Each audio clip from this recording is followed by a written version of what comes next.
ব্রহ্মাণ্ডের অসীম নীরবতার মাঝে একটা প্রশ্ন হাজার বছর ধরে প্রতিধ্বনিত হচ্ছে, আমি কে? এই প্রশ্নটাই মানুষের সভ্যতা সৃষ্টি করেছে। এই প্রশ্ন থেকেই জন্ম হয়েছে দর্শন, বিজ্ঞান, ধর্ম আর মানবতার সমস্ত সন্ধান। কিন্তু আজ প্রযুক্তির আলোয় ডুবে থাকা এই যুগে সেই প্রশ্নটা আমাদের ভিতর কোথাও হারিয়ে গেছে। আমরা জানি কেমনভাবে বাঁচতে হয়, কিন্তু জানি না কেন বাঁচতে হয়। আমরা জানি কেমনভাবে সফল হতে হয়, কিন্তু জানি না কিসের জন্য সফল হওয়া দরকার। প্রাচীন উপনিষদ বলেছিল, যে নিজেকে জানে না সে কিছুই জানে না। আর আধুনিক বিজ্ঞান এখন সেই কথাই নতুন ভাষায় বলছে, চেতনা ছাড়া বাস্তবতা অর্থহীন। তুমি যা দেখছ, যা ভাবছ, যা বিশ্বাস করছ, সবই তোমার চেতনার প্রতিফলন। অর্থাৎ জীবনের অর্থ বাইরের পৃথিবীতে নেই, তা লুকিয়ে আছে তোমার দৃষ্টি ও উপলব্ধিতে। যখন তোমার চেতনা অস্থির, তখন গোটা পৃথিবী অর্থহীন মনে হয়। আর যখন তোমার চেতনা শান্ত ও জাগ্রত, তখন প্রতিটি নিঃশ্বাস, প্রতিটি মুহূর্ত এক একটা আশ্চর্য উপলব্ধি হয়ে ওঠে। এই কারণেই মহান ঋষিরা বলেছিলেন, জীবন অর্থহীন নয়, অর্থ হারিয়ে ফেলে শুধু সেই মানুষ যে নিজের আত্মাকে ভুলে যায়। তুমি যতই বাইরে খুঁজে বেড়াও, যতই সম্পর্ক, কাজ, সফলতা, অর্থে ভরাও, অবশেষে তুমি ফিরবে নিজের ভেতরে, কারণ সেখানে অপেক্ষা করছে সেই এক প্রশ্নের উত্তর, যা তোমার পুরো জীবনটাই বদলে দেবে। আজ সেই প্রশ্নের মুখোমুখি হবার দিন। আজ থেকে শুরু হোক তোমার আত্মার যাত্রা, বাইরের জগৎ থেকে ভেতরের জগতে। বিজ্ঞান বলে, মানুষের মস্তিষ্ক প্রতিদিন প্রায় 60,000 চিন্তা করে। এর মধ্যে 90% চিন্তাই গতকালের মতো একই। অর্থাৎ আমরা ক্রমাগত একটা মানসিক লুপে ঘুরে বেড়াচ্ছি, কাজ, ক্লান্তি, চিন্তা, ঘুম, আবার কাজ। এই চক্রের ভেতরে আমরা কেন শব্দটা হারিয়ে ফেলেছি? আমরা জানি কি করতে হবে, পড়াশোনা, চাকরি, বিয়ে, সংসার, কিন্তু আমরা ভুলে গেছি কেন করছি। এই কেনর অনুপস্থিতিই হল জীবনের অর্থহীনতার মূল কারণ। মনোবিজ্ঞান বলে, মানুষ তখনই বিষণ্ণতায় ডুবে যায় যখন তার জীবনের সঙ্গে নিজের অভ্যন্তরীণ অর্থের সম্পর্ক ছিন্ন হয়ে যায়। তুমি যে কাজটা করছো, সেটা যদি শুধু বেঁচে থাকার জন্য হয়, তাহলে একসময় তুমি ক্লান্ত হয়ে পড়বে। কিন্তু যদি সেটা বেঁচে থাকার মানে খোঁজার জন্য হয়, তবে একই কাজই একদিন তোমাকে মুক্তি দেবে। তুমি জানো, মানুষের মস্তিষ্ক পারপাস সার্কিট নামে একটি নিউরাল নেটওয়ার্কে কাজ করে। যখন আমরা কোনো কাজকে অর্থপূর্ণ মনে করি, তখন আমাদের ডোপামিন সিস্টেম সেই কাজকে শক্তিশালী করে। অর্থাৎ জীবনের অর্থ খুঁজে পাওয়া মানে শুধু মানসিক প্রশান্তি নয়, এটা আসলে মস্তিষ্কের জৈবিক চাহিদা। বিজ্ঞানীরা দেখেছেন, যাদের জীবনের উদ্দেশ্য পরিষ্কার, তারা রোগ প্রতিরোধ ক্ষমতায় এগিয়ে থাকে, তাদের ঘুম ভালো হয়, এমনকি তারা গড়ে দীর্ঘায়ু হয়। তাহলে প্রশ্ন হল, যখন আমরা জীবনের অর্থ হারাই, তখন আসলে আমাদের মস্তিষ্কই দিশাহারা হয়ে পড়ে। তুমি যতই সফল হও না কেন, যদি তোমার কাজের পেছনে কোনো গভীর কারণ না থাকে, তবে একসময় তোমার ভেতর শূন্যতা জন্ম নেবে। এই শূন্যতা আসলে ঈশ্বরের তৈরি এক জাগরণের ঘণ্টা, যা তোমাকে স্মরণ করিয়ে দেয়, তুমি শুধু টিকে থাকার জন্য জন্মাওনি, তুমি অর্থ খুঁজে বের করার জন্য জন্মেছ। ভারতের উপনিষদে বলা হয়েছে, অর্থহীন জীবনই আসলে মৃত্যুর সমান। মানব জন্মের উদ্দেশ্য হল আত্মার বিকাশ, এবং সেই বিকাশের শুরু হয় প্রশ্ন থেকে, আমি কে? বুদ্ধ বলেছেন, যে নিজেকে বুঝেছে, সে সমগ্র বিশ্ব ব্রহ্মাণ্ডকে বুঝে ফেলেছে। এই বোঝাপড়া একদিন তোমার জীবনকেই বদলে দেবে। ভগবদ্গীতায় কৃষ্ণ অর্জুনকে বলেছিলেন, নিজের কর্ম করো, কিন্তু তার ফলের প্রতি আসক্ত হও না। অর্থাৎ জীবনের অর্থ কোনো ফল নয়, বরং সেই যাত্রা, যেখানে তুমি নিজের ভেতরকার সত্তাকে উপলব্ধি করো। আবার দর্শন বলে, যে নিজেকে প্রকৃতির সঙ্গে এক করে দেখে, সে আর কখনো একা থাকে না। কারণ অর্থহীনতার জন্ম হয় বিচ্ছিন্নতা থেকে। যখন তুমি ভাবো তুমি আলাদা, তুমি ক্ষুদ্র, তুমি তুচ্ছ, তখনই তোমার জীবন অর্থহীন মনে হয়।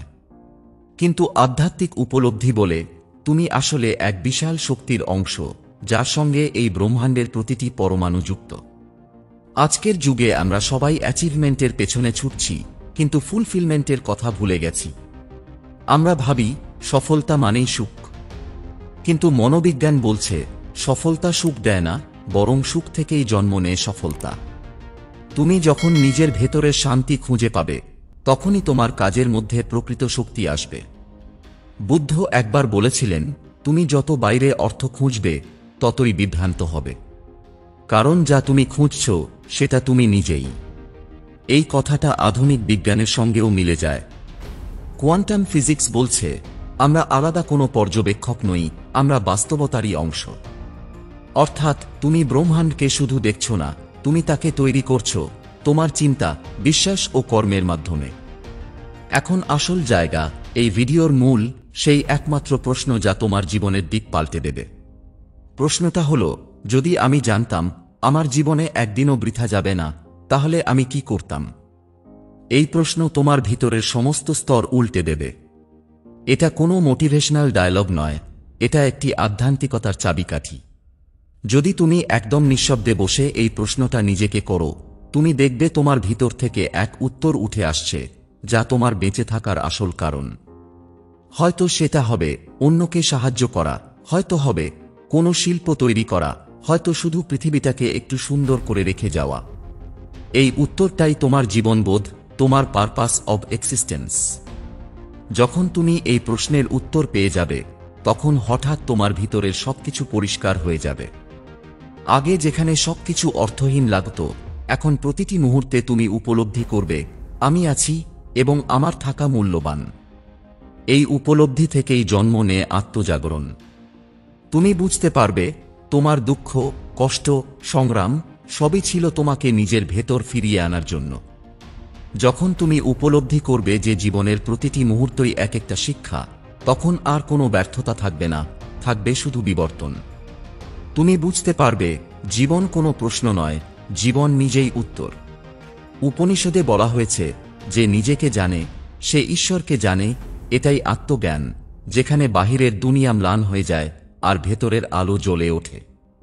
যখন তুমি নিজেকে জানতে শুরু করবে, তখন তোমার জীবনের উদ্দেশ্য নিজেই তোমার দিকে হেঁটে আসবে। বাইরে খুঁজতে হবে না, সেটা তোমার ভেতরেই লুকিয়ে আছে। যেমন একটা বীজের মধ্যে পুরো গাছের সম্ভাবনা থাকে, তেমনি তোমার আত্মার মধ্যেও আছে সেই অগাধ সম্ভাবনা, যা একবার জেগে উঠলে তুমি অসম্ভবকেও সম্ভব করে ফেলবে। মানুষের ভেতরে এমন এক শক্তি আছে যা সে নিজেই ভুলে গেছে। এই শক্তি কোনো বাহ্যিক যন্ত্র বা অলৌকিক ক্ষমতা নয়, এটা হলো সচেতনতার শক্তি, সেই চেতনা যা তোমার দেহ, মন ও আত্মাকে একসঙ্গে বেঁধে রাখে। প্রাচীন যোগশাস্ত্রে বলা হয়েছে, যে মানুষ নিজের চেতনা জাগিয়ে তোলে, তার কাছে সমগ্র বিশ্ব উন্মুক্ত হয়ে যায়। এই চেতনা তখন আর কেবল তোমার মধ্যে সীমাবদ্ধ থাকে না, বরং তোমার চারপাশে ছড়িয়ে পড়ে, তোমার স্পর্শে অন্য মানুষও জেগে ওঠে। আজ আমরা বাইরে যত কোলাহল দেখি, হিংসা, প্রতিযোগিতা, হতাশা, এসব কিছুর মূল কারণ হল ভিতরের নিদ্রিত চেতনা। যখন মানুষ নিজের অন্তর্গত শক্তির সঙ্গে সম্পর্ক হারিয়ে ফেলে, তখন তার জীবন অচল হয়ে যায়। চেতনা জাগ্রত হওয়া মানে নিজের অস্তিত্বকে উপলব্ধি করা। যখন তুমি উপলব্ধি করবে, আমি এই দেহ নই, আমি সেই চেতনা যা দেহকে চালিত করে, তখন তুমি বুঝতে পারবে তোমার শক্তি অসীম। মনকে অনেকেই শুধু চিন্তার যন্ত্র মনে করে, কিন্তু বাস্তবে মন হল আত্মার প্রতিবিম্ব। যেমন শান্ত জলে আকাশের প্রতিচ্ছবি দেখা যায়, তেমনি নির্মল মনে আত্মার আলো প্রতিফলিত হয়। যখন মন অস্থির, তখন আত্মার আলো বিকৃত হয়ে যায়। তখন মানুষ বিভ্রান্ত হয়, অন্ধকারে হারিয়ে যায়।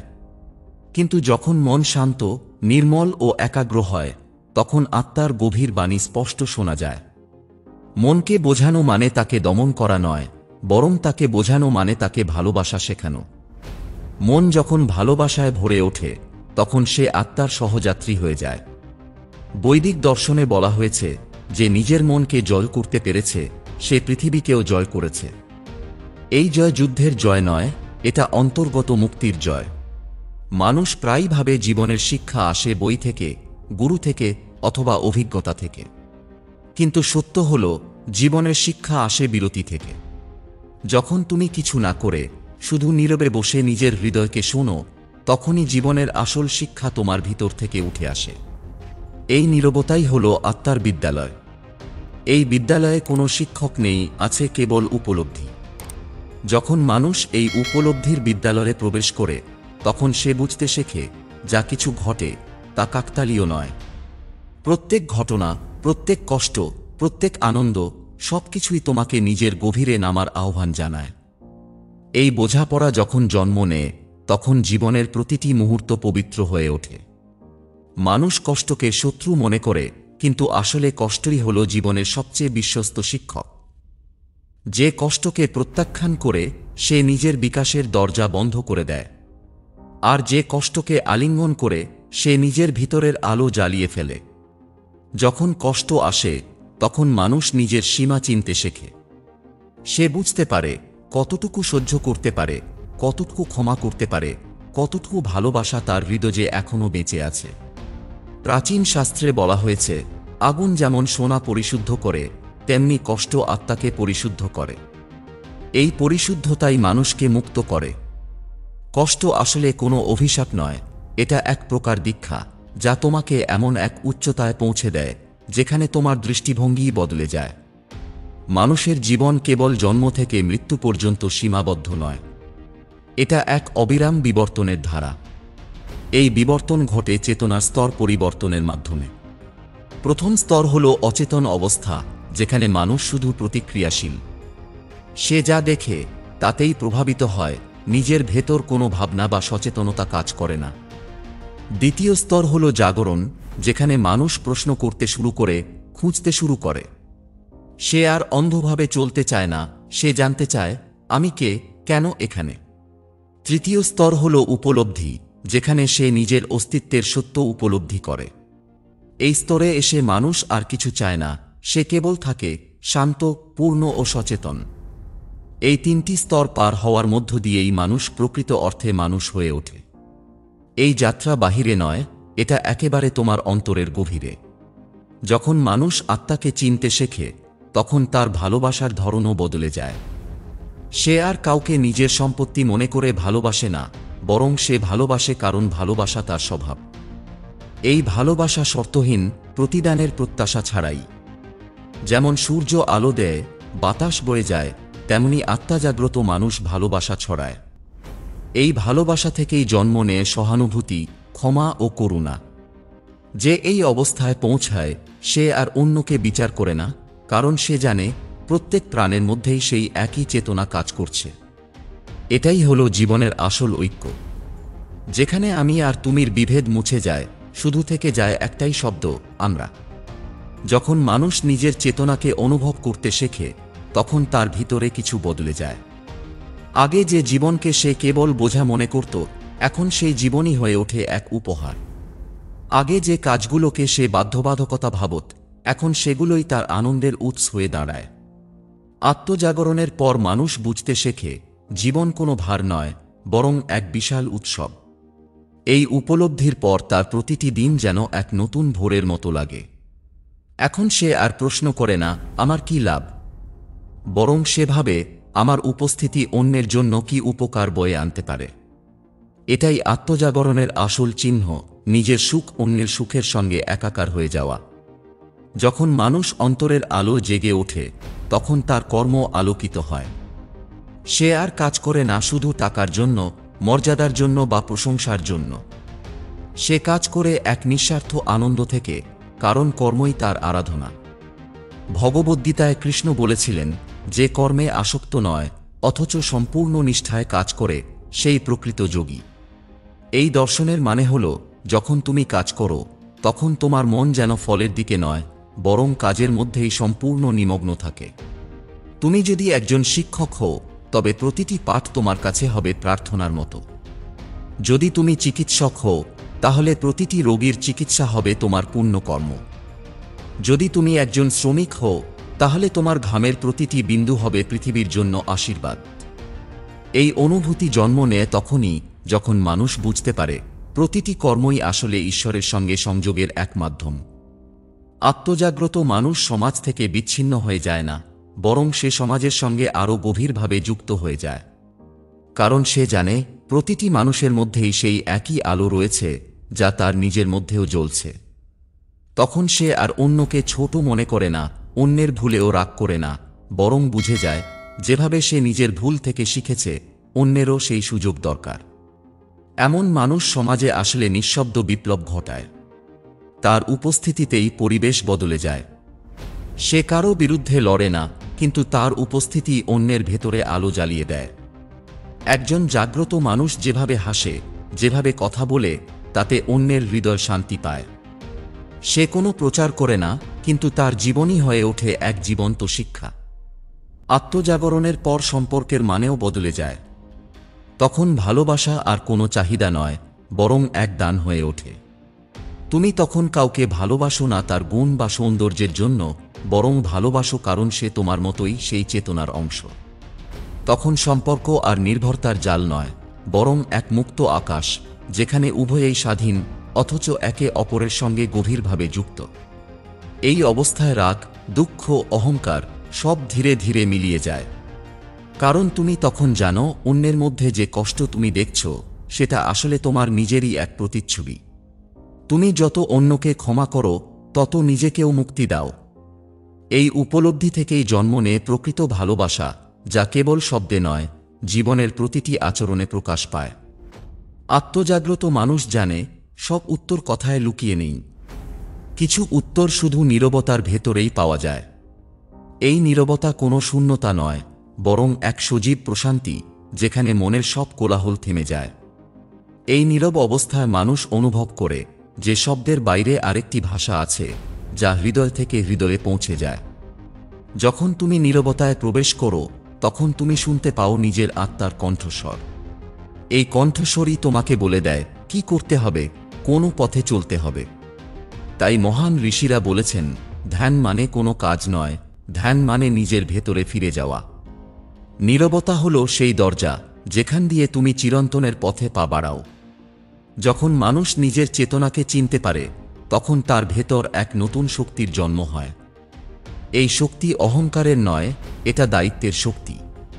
তখন সে বুঝে এই পৃথিবীর প্রতিটি ঘটনার সঙ্গে তার যোগ আছে। সে যদি ভালো কিছু করে, তাতে পৃথিবীও উন্নত হয়। সে যদি ক্ষতি করে, তাতেও প্রকৃতি ক্ষতিগ্রস্ত হয়। এই উপলব্ধিই মানুষকে সত্যিকারের দায়িত্ববান করে তোলে। তখন সে কেবল নিজের স্বার্থ নয়, সমগ্র মানবতার কল্যাণে চিন্তা করে। এমন মানুষই সমাজে আলো ছড়ায়, কারণ তার প্রতিটি কর্মের পিছনে থাকে চেতনার প্রেরণা। যখন একজন মানুষ নিজের চেতনাকে চিনে ফেলে, তখন তার ভিতরের সমস্ত ভয় ধীরে ধীরে বিলীন হয়ে যায়। সে বুঝতে শেখে, পৃথিবীতে এমন কিছু নেই যা তাকে সত্যিকারের আঘাত করতে পারে। কারণ সে জানে, দেহ নষ্ট হতে পারে, কিন্তু চেতনা কখনো নষ্ট হয় না। যে শক্তি তার দেহকে সচল রাখে, সেই শক্তি তো গাছের পাতায়, নদীর জলে, বাতাসের প্রবাহে একাকার হয়ে আছে। এই উপলব্ধির পর মানুষের মুখে এক ধরনের শান্ত হাসি ফুটে ওঠে। সে আর ভবিষ্যৎ নিয়ে চিন্তিত হয় না, অতীতের ভারও বহন করে না। সে বর্তমান মুহূর্তেই সম্পূর্ণভাবে থাকে, কারণ সে জানে এই তো চিরন্তন সত্য। এই অবস্থাকে বলা হয় স্থিতপ্রজ্ঞ অবস্থা, যেখানে মন শান্ত, চিন্তা পরিশুদ্ধ এবং আত্মা মুক্ত। এই স্তরে এসে মানুষ আর নিজের সুখ দুঃখ নিয়ে ব্যস্ত থাকে না। সে বুঝে যায়, জীবনের প্রতিটি ঘটনা এক একটি সোপান, যা তাকে ধীরে ধীরে নিজের আসল রূপের দিকে নিয়ে যাচ্ছে। তখন তার চোখে পৃথিবী আগের মতো লাগে না। যে জিনিসগুলো একসময় তাকে কষ্ট দিত, এখন সেগুলোকে সে আশীর্বাদ মনে করে। সে দেখে, প্রতিটি মানুষের ভেতরেই একটি আলো জ্বলছে। কেউ সেটি ঢেকে রেখেছে অজ্ঞানতার পর্দায়, কেউ সেটিকে উন্মুক্ত করেছে ভালোবাসার আলোয়। এই অবস্থায় এসে সে আর নিজের অস্তিত্ব আলাদা মনে করে না। সে অনুভব করে, আমি আছি। এই অনুভবটি শুধু তার নয়, এটি সমগ্র সৃষ্টির একটি স্পন্দন। এই উপলব্ধিই হল আত্মশক্তির পরিপূর্ণ প্রস্ফুটন, যেখানে আমি আর ব্রহ্মাণ্ড এক হয়ে যায়। মানুষের সবচেয়ে বড় ভয় হল মৃত্যু। কিন্তু যে মানুষ আত্মাকে চিনেছে, সে জানে মৃত্যু কেবল এক রূপান্তর। যেমন রাতের অন্ধকার ভোরের সূচনা ঘোষণা করে, তেমনি মৃত্যু হল নতুন যাত্রার দরজা। উপনিষদে বলা হয়েছে, যে জানে আত্মা অবিনশ্বর, তার জন্য মৃত্যু কেবল পোশাক বদলানোর মতো। এই জ্ঞানের মধ্যে এক অদ্ভুত শান্তি আছে। যখন কেউ মৃত্যুকে ভয় না পেয়ে তাকে উপলব্ধি করে, তখন সে সত্যিকারের মুক্ত হয়। তখন সে জানে, সে কখনো শেষ হবে না। সে কেবল রূপ বদলাবে, স্রোতও বদলাবে, কিন্তু অস্তিত্ব টিকে থাকবে। এই উপলব্ধি মানুষকে চিরন্তন সাহস দেয়। তখন সে জীবনের প্রতিটি মুহূর্তে অজানার প্রতি শ্রদ্ধা নিয়ে বাঁচে, কারণ সে জানে অজানাই ঈশ্বরের আরেক নাম। যখন মানুষ মৃত্যুভয় অতিক্রম করে, তখন তার চেতনা এক নতুন মাত্রায় প্রবেশ করে। এখন সে আর নিজেকে একটি দেহ বা ব্যক্তিগত পরিচয়ের মধ্যে সীমাবদ্ধ রাখে না, বরং অনুভব করে সে এক অবিরাম প্রবাহ, এক অনন্ত নদী যা সবকিছুর সঙ্গে যুক্ত। এই অবস্থায় এসে সে যা করে তা হয়ে ওঠে কল্যাণময়। তার প্রতিটি কাজ থেকে প্রশান্তি ছড়িয়ে পড়ে। সে যেখানে যায় সেখানেই শান্তি নেমে আসে। এই অবস্থায় মানুষ আর ঈশ্বরকে খোঁজে না, কারণ সে বুঝে ফেলে সে নিজেই সেই ঐশ্বর্যের প্রকাশ। যেমন তরঙ্গ ও সমুদ্র আলাদা নয়, তেমনি আত্মা ও ঈশ্বরও পৃথক নয়। এই অবস্থাকেই বলা হয় অদ্বৈত বোধ, যেখানে বিভেদ নেই, আছে কেবল ঐক্য। যখন কেউ এই অদ্বৈত চেতনা উপলব্ধি করে, তখন তার জীবনের লক্ষ্য বদলে যায়। সে তখন বোঝে পৃথিবীতে তার অস্তিত্বের এক বিশেষ কারণ আছে। সে এসেছে আলো ছড়াতে, ভালোবাসা দিতে, অন্ধকারে ঘেরা মানুষদের মধ্যে আলো জ্বালাতে। এই মানুষই প্রকৃত শিক্ষক, যার শিক্ষা কথায় নয়, বরং জীবনের নিঃশব্দ কর্মকাণ্ডে প্রকাশ পায়। সে জানে যদি সে এক মুহূর্তের জন্য নিজের আলো নিভিয়ে ফেলে, তবে আশেপাশের অনেক অন্ধকার আরও গভীর হয়ে যাবে। তাই সে অবিরাম আলো জ্বেলে রাখে। তার জন্য কোনো মঞ্চ লাগে না, কোনো নাম বা পদবিও নয়। তার উপস্থিতি যেন এক আশীর্বাদ। আত্মজাগ্রত মানুষ যে আনন্দ অনুভব করে, সেটা কোনো বাহ্যিক সুখ নয়। এটা এমন এক প্রশান্তি যা বর্ণনার বাইরে।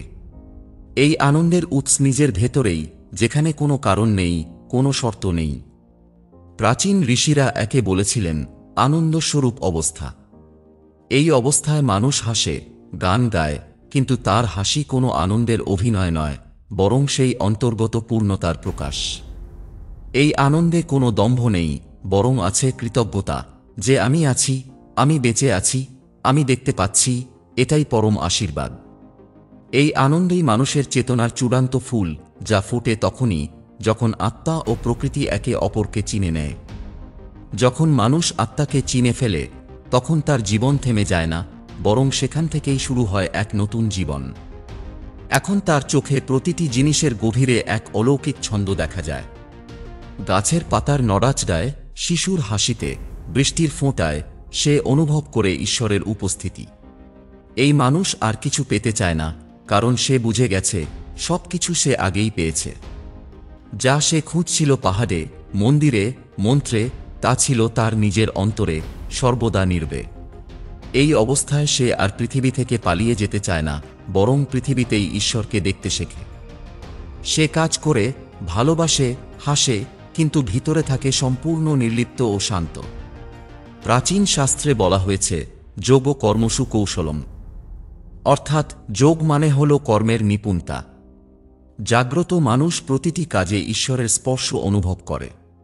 সে জানে কোনো কাজ ছোট নয়, কোনো কাজ বড় নয়। যে কাজ ভালোবাসা দিয়ে করা যায়, সেটাই পূজা। সে যখন রান্না করে, সে রান্না করছে ঈশ্বরের জন্য। যখন কোনো অসহায়কে সাহায্য করে, তখন সে তার মধ্যকার আত্মাকেই সম্মান দিচ্ছে। এখন সে নীরবে প্রার্থনা করে, তখন সে শুধু নিজের জন্য নয়, সমগ্র বিশ্বের মঙ্গল কামনা করে। এই অবস্থায় তার জীবন হয়ে ওঠে এক অবিরাম সাধনা। প্রতিটি শ্বাস, প্রতিটি দৃষ্টি এক একটি ধ্যানের মতো। এই স্তরে এসে মানুষ বুঝে যায় ভালোবাসা মানে কারো প্রতি আসক্তি নয়, বরং ভালোবাসা মানে সবার মধ্যে নিজের অস্তিত্বকে অনুভব করা। তখন সে কাউকে হারালে কষ্ট পায় না, কারণ সে জানে হারানো বলে কিছু নেই। সবই তো সেই একই চেতনার ভিন্ন রূপ। সে যে ভালোবাসা দেয় সেটি শর্তহীন, কারণ সে জানে ভালোবাসা দাবি করলে তা শেষ হয়ে যায়, কিন্তু ভালোবাসা বিলিয়ে দিলে তা আরও বেড়ে যায়। এই ভালোবাসাই হল পরম শক্তি। এই ভালোবাসাই মানুষকে স্বর্গীয় আলোয় ভরে দেয়। এই ভালোবাসাই শেষ পর্যন্ত তাকে ঈশ্বরের সঙ্গী করে তোলে। জাগ্রত মানুষ জীবনের ছোট ছোট জিনিসে অশেষ আনন্দ খুঁজে পায়। ভোরের আলো, শিশিরের ঠান্ডা, বাতাসের গন্ধ, সবকিছুতেই সে এক বিস্ময় অনুভব করে। কারণ তার মন এখন মুক্ত। সে আর ভবিষ্যতের চিন্তা বা অতীতের অনুশোচনায় ডুবে থাকে না। সে জানে জীবন মানে এখন এই মুহূর্ত। এভাবেই ধীরে ধীরে জীবন হয়ে ওঠে এক ধ্যান। আর সেই ধ্যান কোনো বিশেষ স্থানে নয়, বরং প্রতিটি মুহূর্তের গভীরে, যেখানে তুমি নিঃশব্দে অনুভব করো আমি আছি, আর সেই আমি তো সমগ্র বিশ্ব ব্রহ্মাণ্ডের প্রতিধ্বনি। এখন প্রশ্ন ওঠে, ঈশ্বর কে? ঈশ্বর কি কোনো দূরের শক্তি, নাকি আমাদের মধ্যেই লুকিয়ে আছেন? এক জাগ্রত মানুষ জানে, ঈশ্বরকে খোঁজা মানে নিজের আত্মাকে চিনে নেওয়া। যে মুহূর্তে তুমি নিজের সত্যিকারের সত্তাকে দেখতে পাও, সেই মুহূর্তেই তুমি ঈশ্বরকে স্পর্শ করো। ঈশ্বর কোনো মূর্তি নয়, কোনো স্থানও নয়। ঈশ্বর হল সেই চেতনা যা প্রতিটি জীবের ভেতর স্পন্দিত হচ্ছে। তুমি যখন ভালোবাসো, ক্ষমা করো, সহানুভূতি দেখাও, সেই মুহূর্তে ঈশ্বর তোমার মধ্যেই কাজ করছেন। এই মিলনই হল জীবনের সর্বোচ্চ উপলব্ধি, যেখানে আত্মা ও ঈশ্বর এক হয়ে যায়। শেষ পর্যন্ত মানুষ বুঝে ফেলে, জীবনের অর্থ কোনো বড় ঘটনার মধ্যে নেই, বরং জীবনের অর্থ লুকিয়ে আছে প্রতিদিনের ছোট ছোট মুহূর্তে। তুমি যখন কারো চোখে ভালোবাসা দেখো, যখন কোনো ফুল নিঃশব্দে ফুটে ওঠে, যখন তুমি নিজের ভেতরে একটুখানি শান্তি খুঁজে পাও, সেই মুহূর্তেই জীবন তার অর্থ প্রকাশ করে। তখন আর কোনো প্রশ্ন থাকে না, থাকে শুধু এক গভীর নীরবতা, যেখানে সব প্রশ্ন মিলিয়ে যায়, আর থেকে যায় শুধু অনুভব, আমি আছি, আমি চিরন্তন, আমি পরিপূর্ণ।